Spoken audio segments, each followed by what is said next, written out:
श्री शिवाय नमस्तुभ्यम दोस्तों।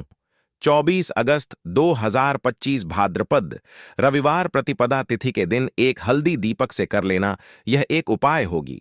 हर मनोकामना पूरी मिलेगी।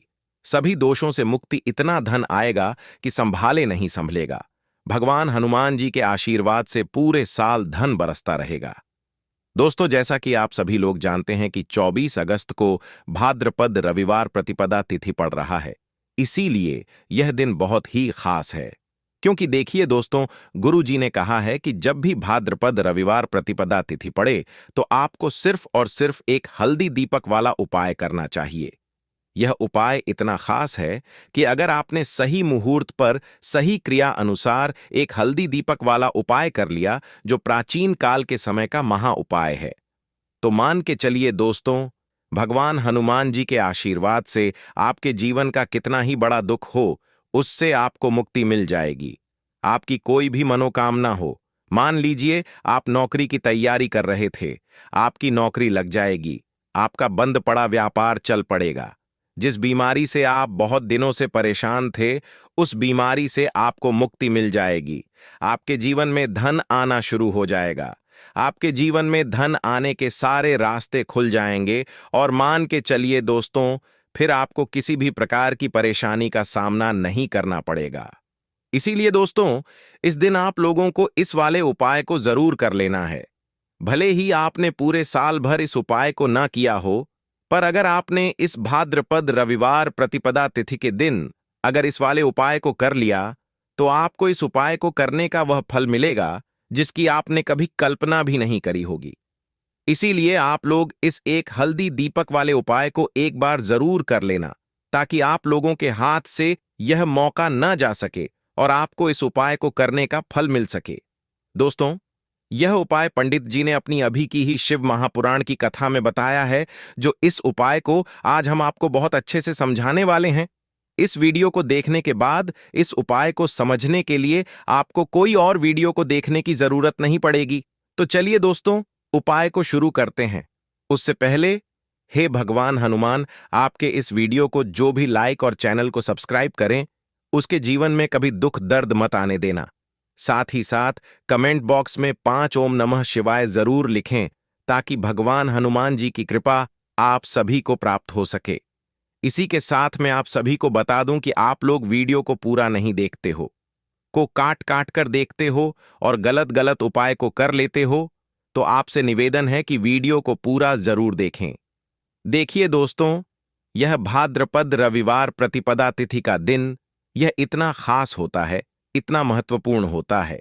देखा गया है, कभी कभी बड़े बड़े पूजा पाठ अनुष्ठान से जो मनोकामना पूर्ण नहीं होते, वह भाद्रपद रविवार प्रतिपदा तिथि के दिन एक छोटे से उपाय करने से ही आपकी मनोकामना पूर्ण हो जाती है। और बहुत सारे लोगों ने इस उपाय को किया भी है और उनको इस उपाय को करने का फल भी जरूर मिला है। अगर आप लोग भी इस उपाय को करना चाहते हैं, तो आप इस उपाय को पहले अच्छे से समझ लेना, सुन लेना, उसके बाद करना। आपको इस उपाय का फल जरूर मिलेगा और इस उपाय को कर लेने से आपके घर में चाहे किसी भी प्रकार की दुख और समस्या क्यों ना चल रही हो, आपको उसका कारण भी नहीं पता है कि भाई यह समस्या किस कारण से चल रही है। उसका कुछ भी कारण हो सकता है, जैसे पितृदोष हो सकता है या किसी भी तरह का मंगल दोष भी हो सकता है। तो इस दिन आप लोगों को यह वाला उपाय कर लेना है।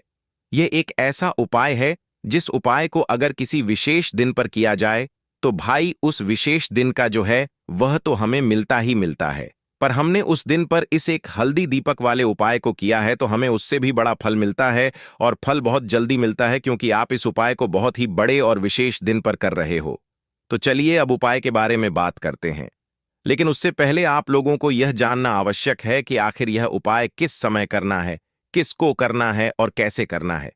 तो चलिए हम आगे आपको वीडियो में एक एक करके बता देते हैं।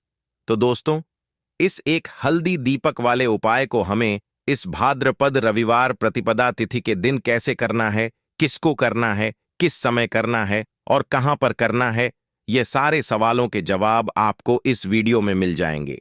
और जो यह वीडियो देखेगा भाई, उसको एक हल्दी दीपक वाला उपाय जरूर करना चाहिए, क्योंकि इस दिन शत्रुओं और किसी भी दोष, किसी भी बीमारी से मुक्ति पाने के लिए एक हल्दी दीपक का बहुत ही बड़ा और विशेष महत्व होता है।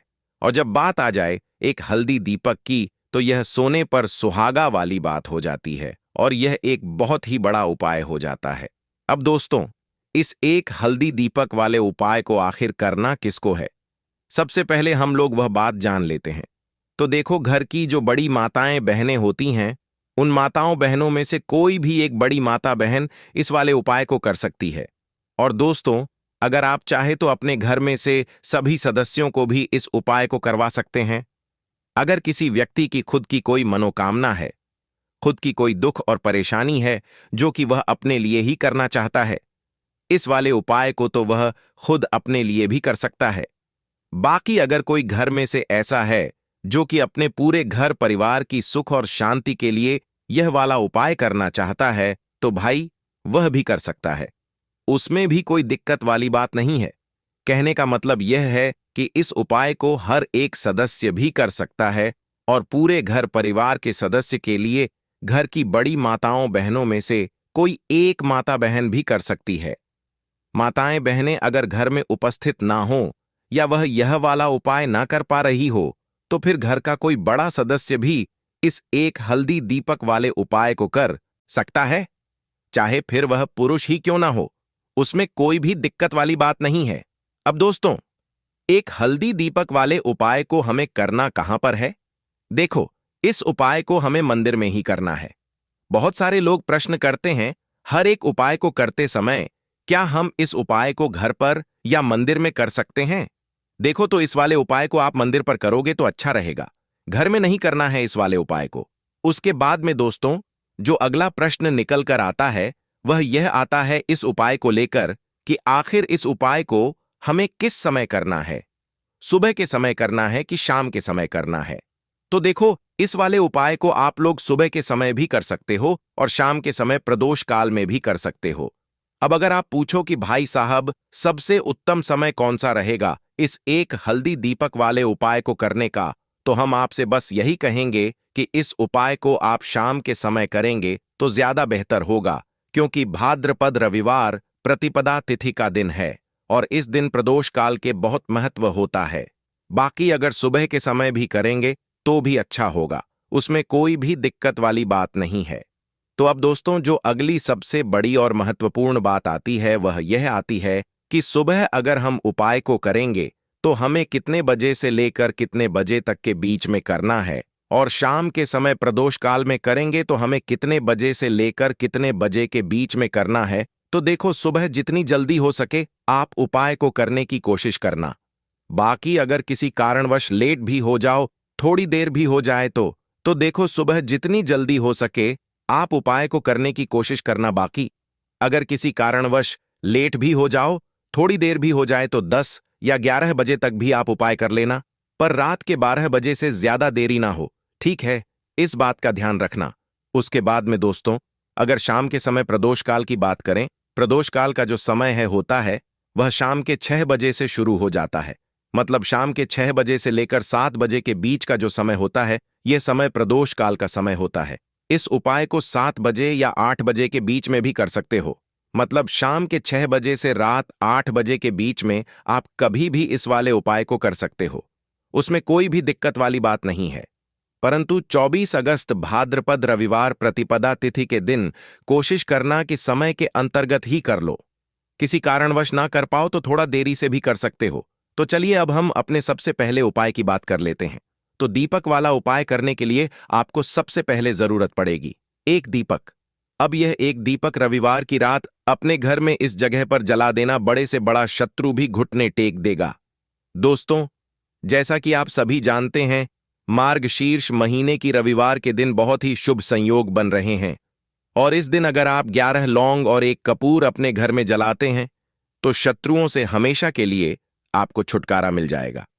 अब देखिए, किसी भी व्यक्ति के जीवन में जब शत्रु से परेशान करते हैं तो वह व्यक्ति अपने जीवन में दुखों से बहुत परेशान हो जाता है। शत्रु हमेशा कुछ ना कुछ ऐसा करवाते हैं जिसके बाद नजर दोष लगती है और अच्छा खासा काम भी बिगड़ने लगता है, व्यापार में मदद आने लगता है, लोगों की तबीयत खराब होने लगती है। जरूरी नहीं है कि सामने वाला व्यक्ति जैसा दिखता है वैसा हो। देखिए, बहुत सारे लोग हैं जो बहुत अच्छे होते हैं, है ना? लेकिन कुछ लोग ऐसे होते हैं जो कब आपके शत्रु बन जाते हैं, आपको खुद भी पता नहीं चलता है। एक तो वह शत्रु होते हैं जो सामने से सीधे सीधे हम पर वार करते हैं, है ना? एक शत्रु ऐसे भी होते हैं जो कि पीठ पीछे कुछ होते हैं और सामने से कुछ होते हैं, है ना? नाना।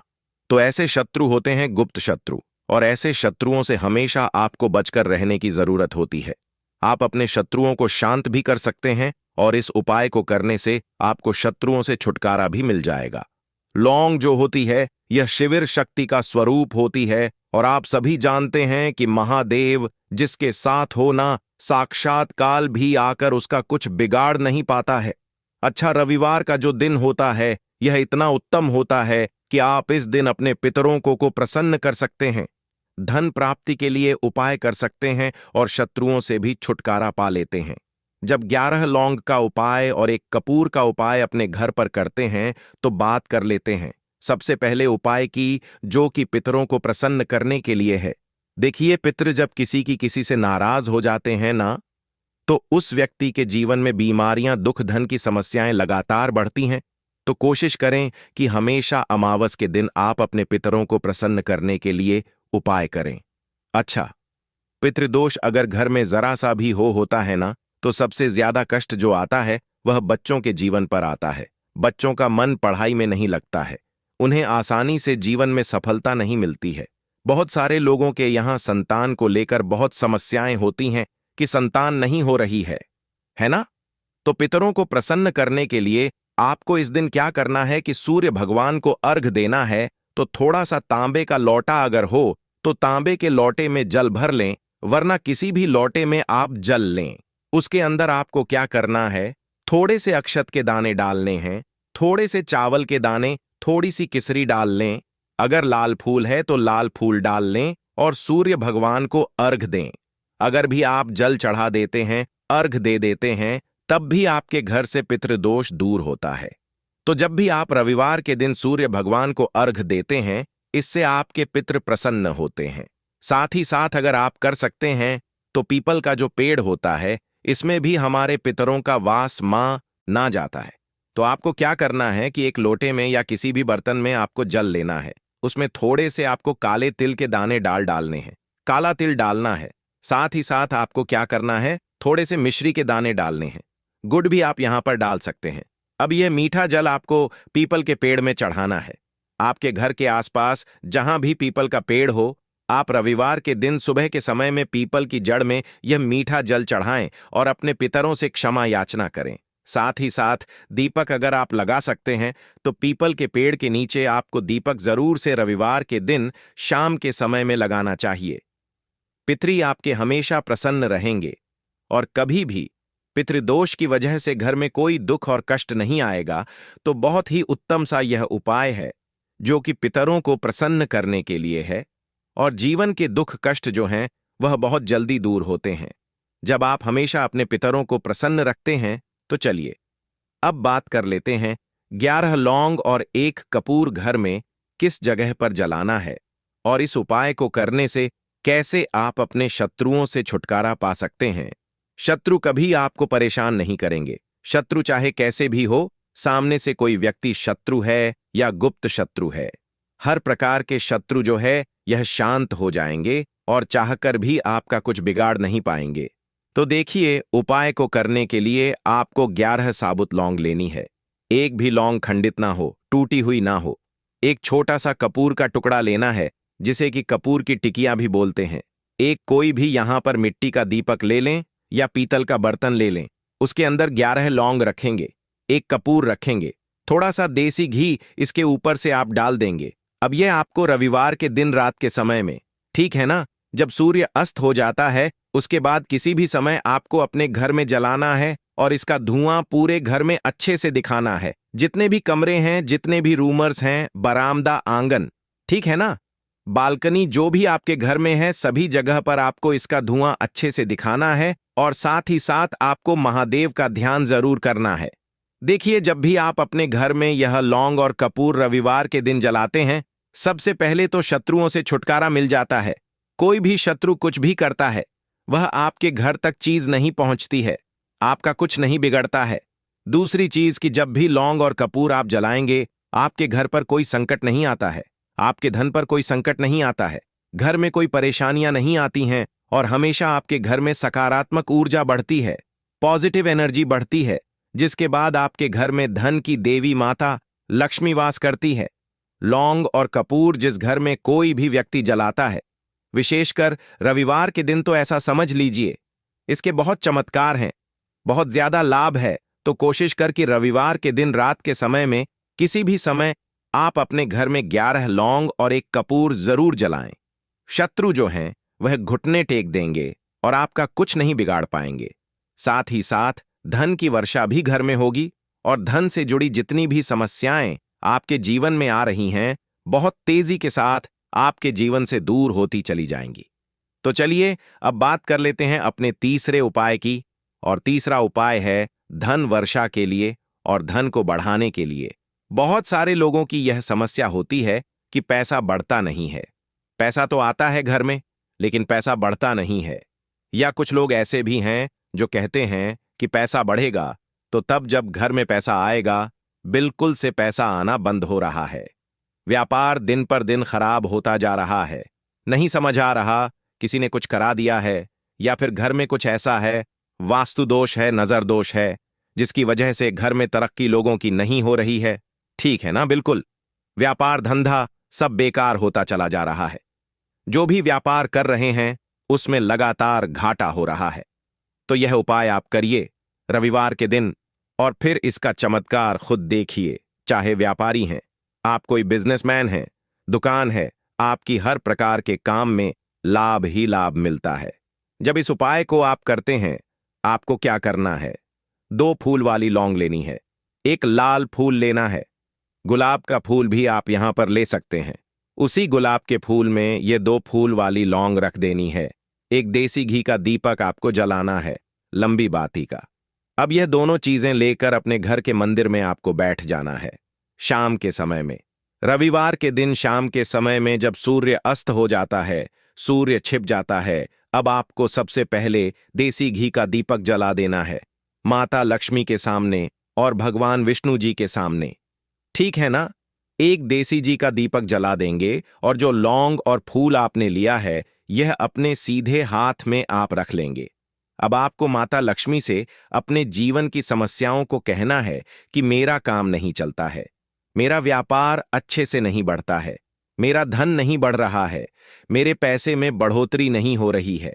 जो भी दुख है, जो भी पैसे को लेकर समस्याएं जीवन में है, सब कुछ आपको माता लक्ष्मी और श्री हरि विष्णु से कह देना है। ठीक है ना? इसके बाद आपको मंत्र बोलना है। 11 बार ओम नमो भगवते वासुदेवाय नमः। 11 बार यह मंत्र बोल देंगे और फिर वह फूल आपको माता लक्ष्मी को अर्पित कर देना है, उनके सामने चढ़ा देना है। चाहे मूर्ति है, आपके घर में माता लक्ष्मी की कोई भी तस्वीर है, प्रतिमा है, फिर आपको क्या करना है कि अपने घर के मुख्य दरवाजे पर भी 2 दीपक जरूर जलाने हैं, बाहर की तरफ रविवार के दिन। फिर देखिए आपके घर में कैसे पैसा आता है और धन बढ़ता चला जाता है। अब अगले दिन आप क्या करेंगे? जो फूल और लौंग आपने माता लक्ष्मी के सामने चढ़ाई थी, ठीक है ना, तो फूल तो आप किसी भी पेड़ पौधे के अंदर डाल देंगे। जो 2 लौंग आपने चढ़ाई हैं उसे आप हमेशा अपने पास रखेंगे, अपने पर्स में रखेंगे। पर्स में पैसे रखते हैं या किसी भी चीज में आप अपने पास पैसे रखते हैं, बस वहीं पर आपको अपनी जेब में अगर रखते हैं तो जेब में रखेंगे, ठीक है ना। लेकिन ये 2 लौंग किसी भी कपड़े के अंदर रख के, किसी भी चीज के अंदर रखकर आपको अपने पास हमेशा रखनी है।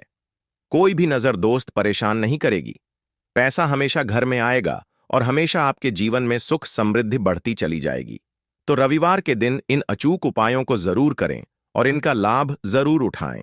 तो अब बात कर लेते हैं अपने अगले और महत्वपूर्ण उपाय की। तो दोस्तों, इस उपाय को करने के लिए सुबह होने से पहले उठ जाना है।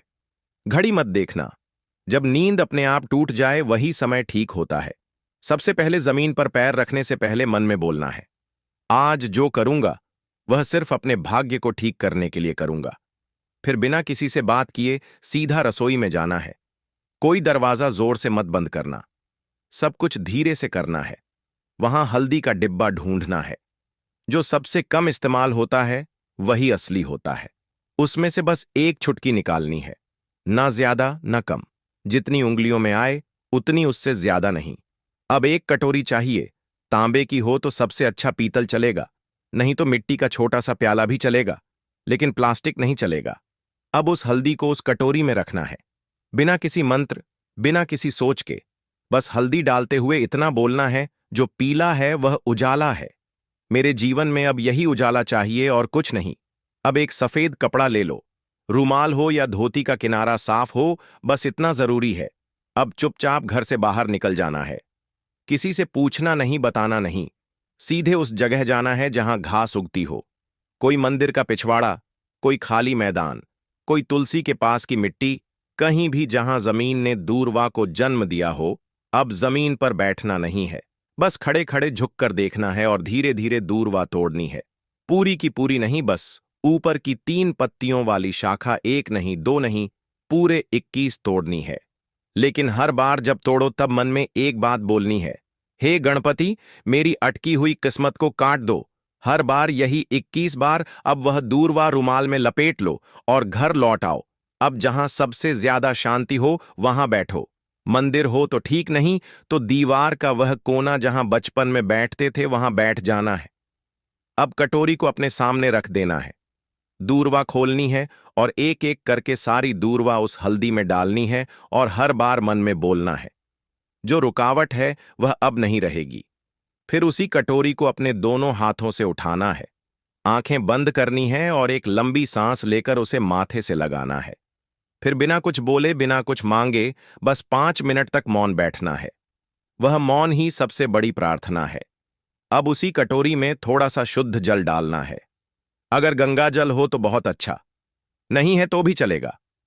पानी से हल्दी और दूरवा भीग जाए, बस उतना।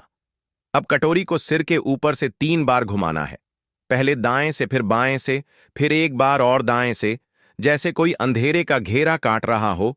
और फिर उस कटोरी को लेकर चुपचाप घर से बाहर जाना है, किसी पुराने पीपल के पेड़ के नीचे या किसी बहते पानी में, नदी में, वहां जाकर वह हल्दी और दूरवा बहा देनी है। लेकिन ध्यान रखना, पीछे मुड़कर नहीं देखना है। जैसे जो छोड़ आए वो अब दोबारा जिंदगी में लौटे नहीं। फिर लौटकर घर आना है, हाथ मुंह धोना है, लेकिन ना कुछ खाना है ना पीना है। कम से कम दोपहर तक कुछ नहीं, सिर्फ मौन रहना है और मन में एक बात टिकाए रखना है, अब जो होगा वह मेरे लिए सही होगा। यही उपाय है, यही टोटका है और यही भरोसा है।